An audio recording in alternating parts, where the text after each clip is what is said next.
today's virtual reception, you will have the opportunity to view an original video produced for this occasion and hear a live performance from the incredibly talented our National Orchestra. Before handing it over to my colleagues, allow me to reiterate my gratitude to all permanent missions in New York for your positive engagement throughout the campaign. In many of my conversations with you, I have heard the importance you place on the President of the General Assembly. I believe there is broad agreement that the UN needs a president with a realistic plan to seize our current moment and build back better, greener, bluer, and more equal, a president that focuses on action. I have strong confidence that His Excellency Dr. Rassoul will be such president. He has the experience in leading through adversity in a track record of producing positive and durable change. Moreover, he has a clear vision and priorities align with the vision and priorities of the member states. Thank you once again for your support.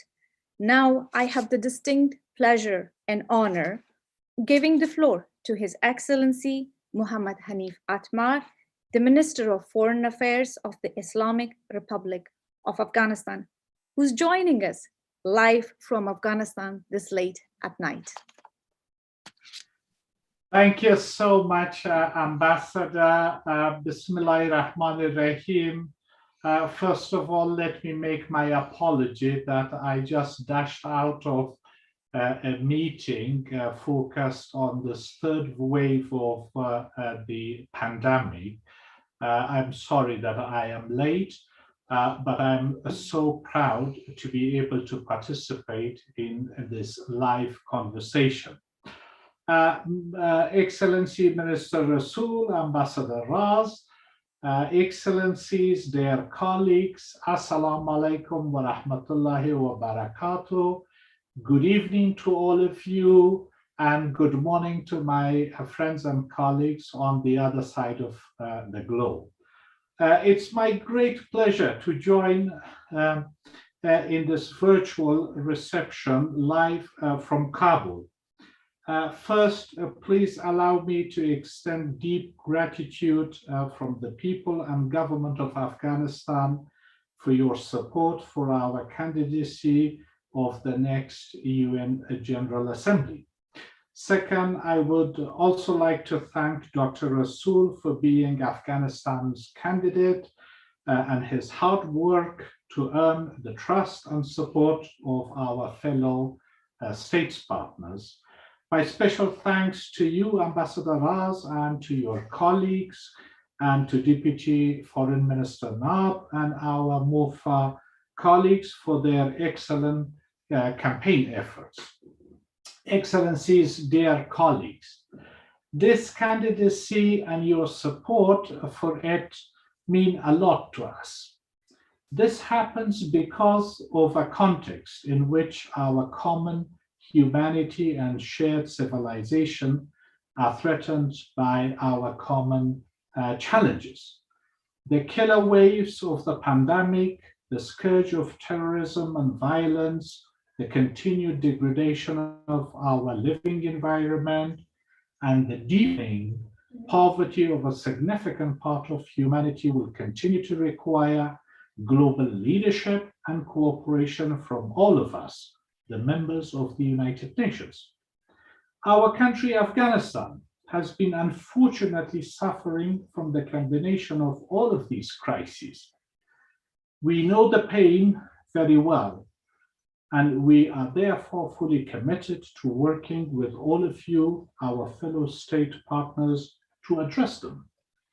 But it's also important to note that despite the combined effects of the four crises, we Afghans have learned to persevere, to rebuild what the war has taken from us, to send back millions of our deprived children, boys and girls, to school against the barbarian fanaticism to return and reintegrate millions of our fellow citizens from their life as refugees elsewhere, to provide healthcare to our poverty-stricken and COVID-affected population against a high level of senseless violence, and to continue to fight for peace and security, not only for Afghanistan, but also for the region and our global community.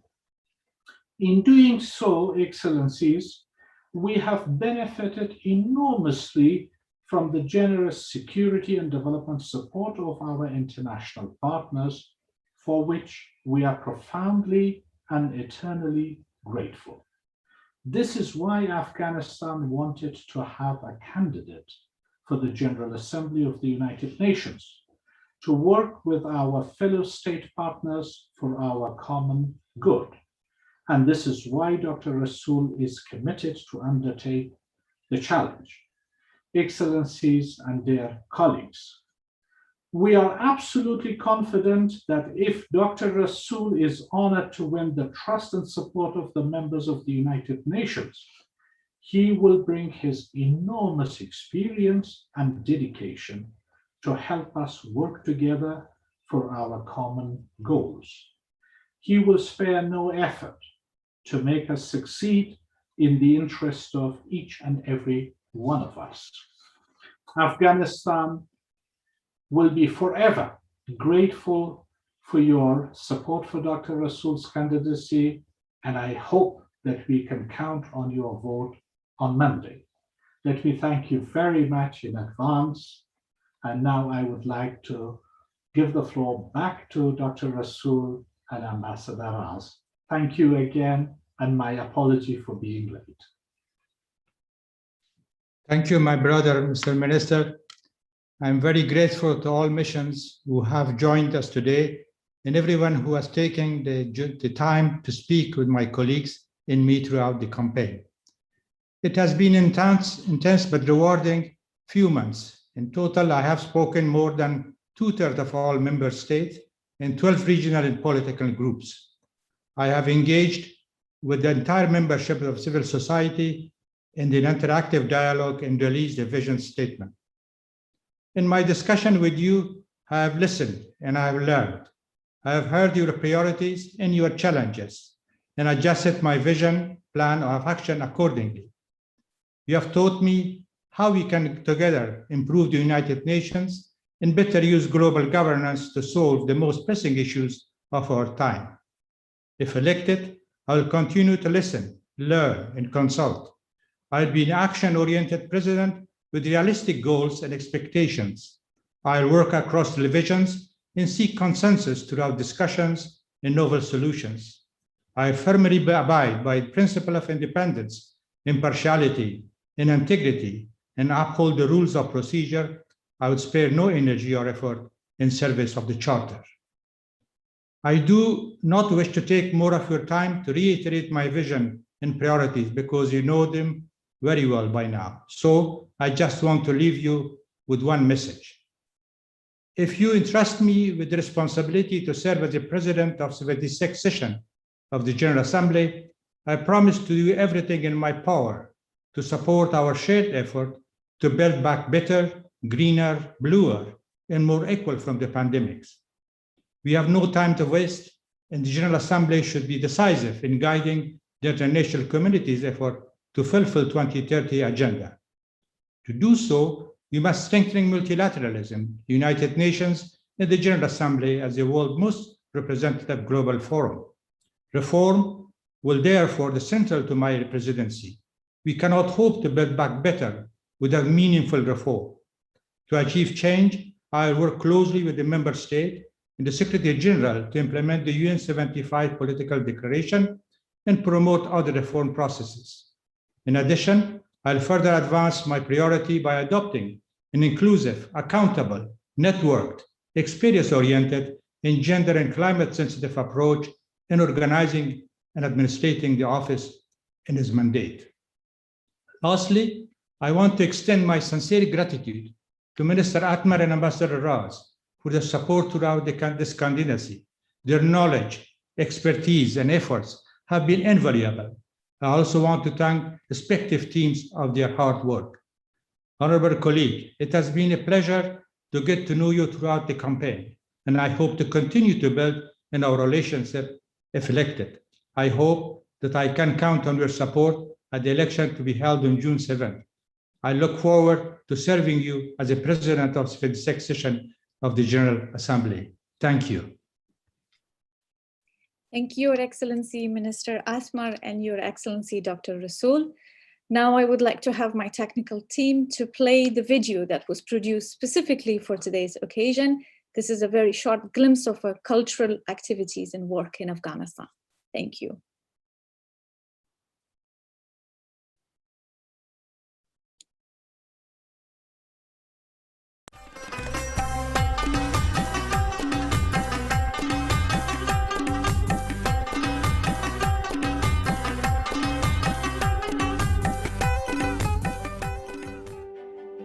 Afghanistan is located at the heart of Asia. It is a geographically and biologically diverse country. Snow leopards, Siberian tigers, gazelles, and cheetahs roam the landscape. The earliest settlers came to what is now Afghanistan at least 50,000 years ago. Humans eventually settled and civilization developed. Since the early civilizations, Afghanistan has been at the crossroads of human development and culture. Zoroastrianism is thought to have originated in Afghanistan. Hinduism and Buddhism spread across Afghanistan through the Silk Road. Afghanistan has a rich culture and history and is also rich in natural resources. There are significant lithium, copper, gold, and iron ore deposits underground. Above ground, Afghanistan has significant potential for renewable energy, including hydropower, solar, and wind.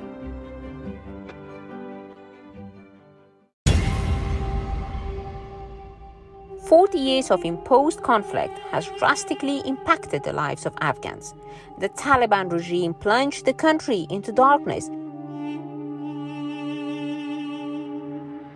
While war continues to ravage Afghanistan, Afghans today enjoy an unprecedented level of freedom and rights. In the past 20 years, Afghan women, minorities, and civil society have made tremendous gains. Today, women's rights are protected by the Constitution. Millions of girls go to school, and 27% of our members of parliament are women. We are connected to the world.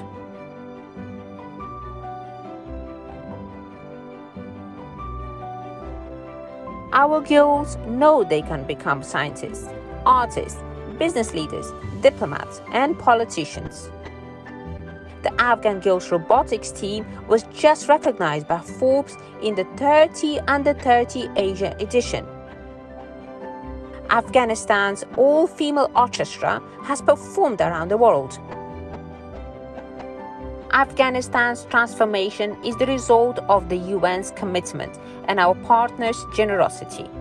It is a transformation that has led Afghanistan to its current candidacy for the position of the President of the 76th session of the General Assembly. It is a candidacy that symbolizes the success of the international communities, the UN's, and the government's shared journey toward a diplomatic and progressive Afghanistan. After thorough deliberations and extensive consultations, the government of the Islamic Republic of Afghanistan formally announced Dr. Rassoul as Afghanistan's candidate. Dr. Rassoul's candidacy is an historic opportunity for the people of Afghanistan to be presented within the highest office of multilateralism at the critical time of our history.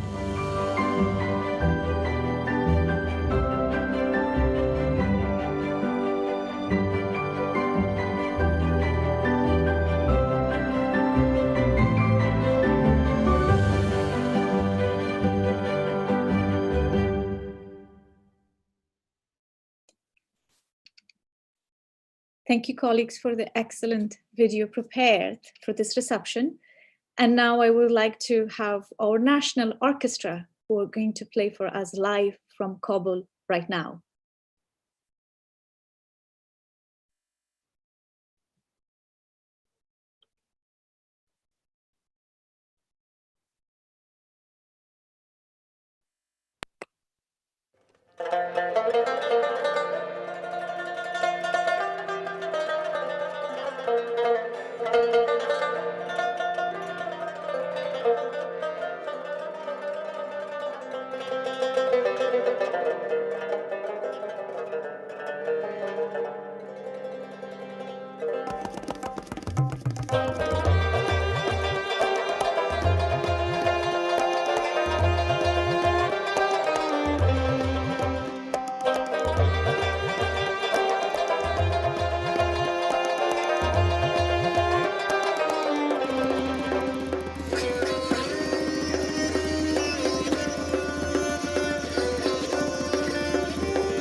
I thank the National Orchestra for the beautiful piece that they had prepared for this virtual reception. Dear colleagues, I hope you have enjoyed this virtual reception, and once again, many thanks to His Excellency Mohammad Hanif Atmar, the Minister of Foreign Affairs of Afghanistan, and His Excellency Dr. Rassoul, Afghanistan's candidate for the position of the President of the 76th session of the General Assembly. Further, also, let me thank my colleagues in Kabul and also colleagues in New York who helped us to organize the event today. In closing, allow me to once again extend my gratitude to all of you to be strong supporter of Afghanistan in our journey of last 20 years in this campaign, and very tirelessly and with great patience heard us constantly for last few months. My gratitude to all of you. Thank you for joining us. And I hope to see you all on Monday. And thanks again once in advance for your support. I wish you all the very best. Thank you.